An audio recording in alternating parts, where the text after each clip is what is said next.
My name is Gair and I'm studying English Literature at Trent University. I'm an international exchange student from Scotland. Well, I chose to study English because I love stories.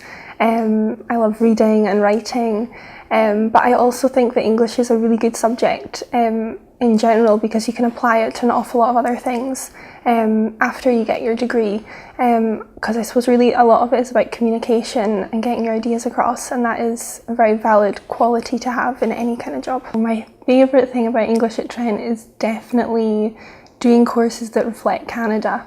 So I've done Canadian women's writing, which was really interesting, and this term I'm also doing contemporary Canlit, because it's something I would never get to study back in Scotland, so it's a really good opportunity to do that here. So since being at Trent, I've got involved in a lot of the extracurricular activities. So I got involved with the archery club, which is really cool. Everyone is really friendly and welcoming, but there's so much else going on campus as well.